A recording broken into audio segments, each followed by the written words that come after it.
सिव education channel पर आपका स्वागत है। हम बनास नदी पढ़ रहे हैं और बनास नदी के आगे हम पढ़ेंगे क्योंकि हमने डायग्राम भी बना लिया। उसके इम्पोर्टेंट बांध यानी इस नदी पर कौन कौन से बांध है, इसके प्रवाह के जिले कौन कौन से, ये चीजें हमने पढ़ ली है।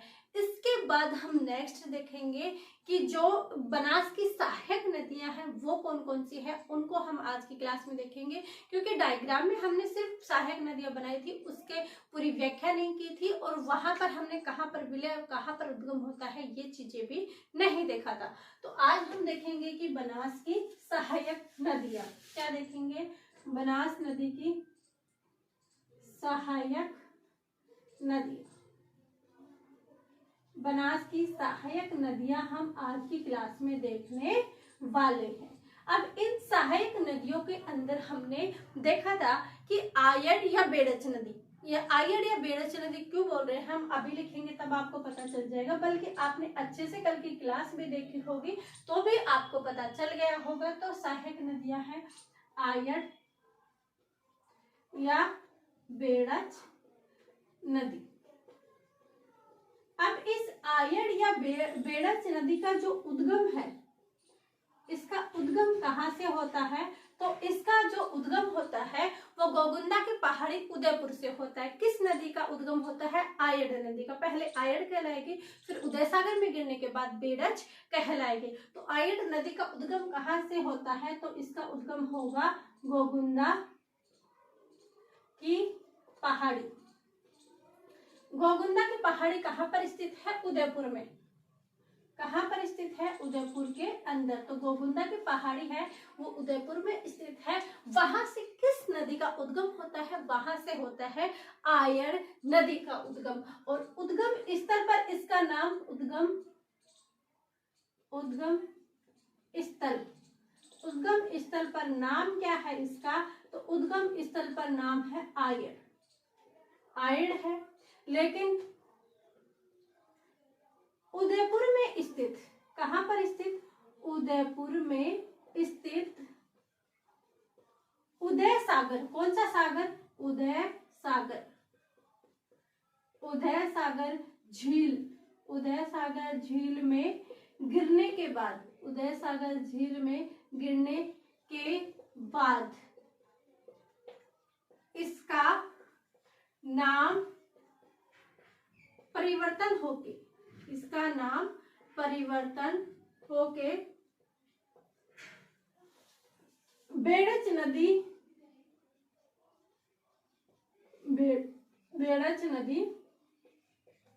हो जाता है।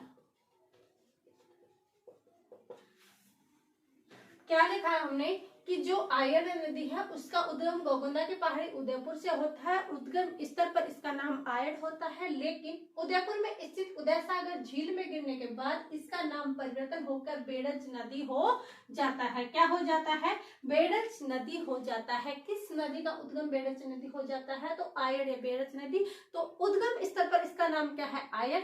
और इसका जब उदय सागर में गिरेगी उसके बाद इसका नाम क्या हो जाएगा, तो उसके बाद इसका नाम हो जाएगा बेड़च नदी।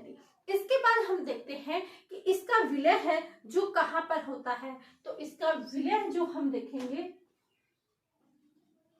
किसका विलय देखेंगे, आयड़ या बेड़च नदी का उद्गम विलय है वो कहां पर होगा, तो वो होगा बिगोद मांडलगढ़ के पास। किस नदी में विलय हो जाएगा, बनास नदी में। कहां पर, बिगोद मांडलगढ़ के पास। तो इसका विलय बिगोद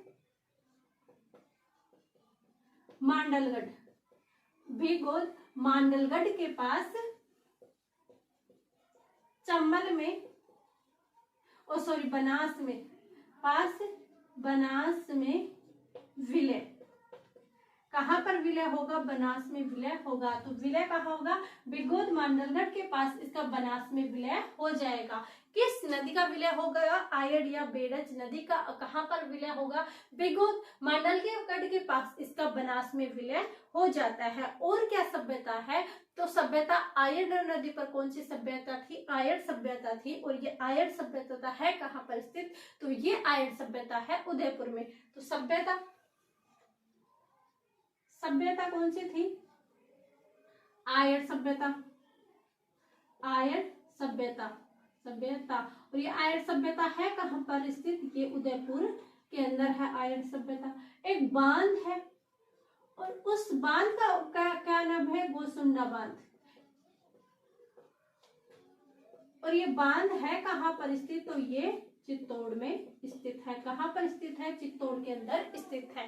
तो दो चीजें हमने देखी कि यहाँ पर जो बांध है उसका नाम गोसुंडा बांध है जो चित्तौड़ में स्थित है, और यहाँ पर जो सभ्यता है वो कौन सी सभ्यता है, तो वो कौन सी सभ्यता है, आर्य सभ्यता है। अब इसी की आर्य या बेड़ज की सहायक नदियां, आर्य या बेड़ज, बेड़ज की सहायक नदियां, सहायक नदियां, क्योंकि हमने कल वाले डायग्राम में देखे थे कि इस आयड या बेड़ज की जो सहायक नदियां हैं वो कौन सी देखी थी, ओरई, गंभीरी, वामन और मैनाल, ये देखी थी। तो इसके अंदर हम देखते हैं कि मैनाल,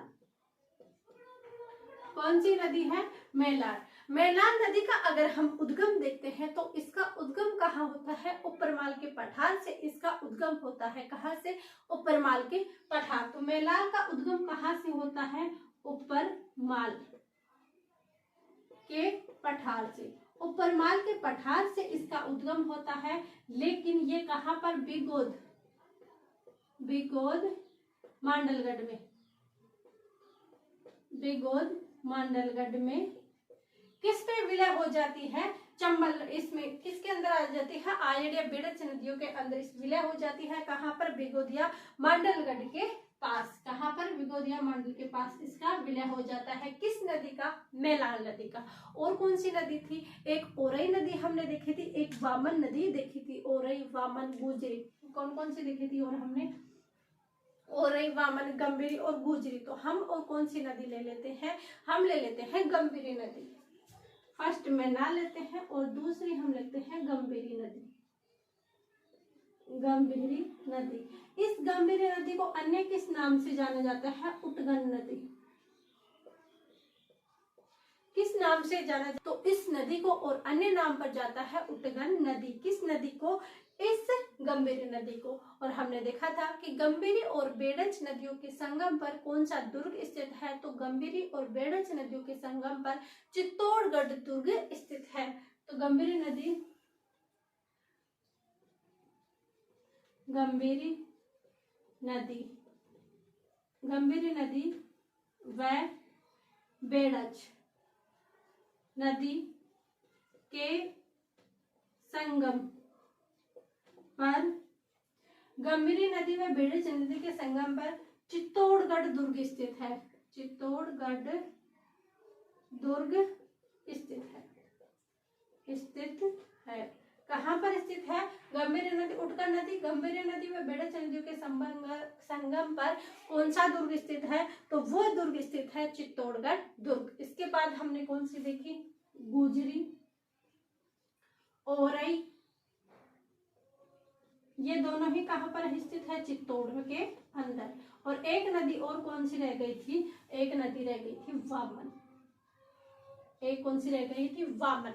तो आज सहायक नदियों के अंदर हमने क्या देखा, आयड़ या बेड़ज नदी देखा, जिसका उद्गम गोगुंदा के पहाड़ी उदयपुर से होता है। जो उदय सागर झील जो उदयपुर में स्थित है उसमें गिरने के बाद उसका नाम बेड़ज नदी हो जाता है। और वो बिगोद मांडलगढ़ के पास जाकर इसमें बनास नदी में विलय हो जाता है। फिर क्या देखा कि सभ्यता, आयड़ सभ्यता उदयपुर में स्थित है। बांध, गोसुंडा बांध है जो चित्तौड़ में स्थित है। आयड़ या बेड़ज की सहायक नदियां कौन कौन सी है, मैनाल है और गंभीरी नदी है, गुजरी, वामन और ओरई है। और मैनाल जिसका उद्गम ऊपरमाल के पठार से होता है और बिगोद मांडलगढ़ के पास जाकर विलय हो जाती है, किसमें, इसके अंदर। फिर आती है गंभीरी नदी जिसे उटगन नदी भी कहते हैं, और गंभीरी नदी व बेड़ज नदियों के संगम पर चित्तौड़गढ़ दुर्ग स्थित है। और इसके बाद गंभीरी, ओरई और वामन ये नदियां हमने चित्तौड़ में प्रभावित की। इसके बाद हम नेक्स्ट वाले क्लास में देखेंगे बाकी चीजें।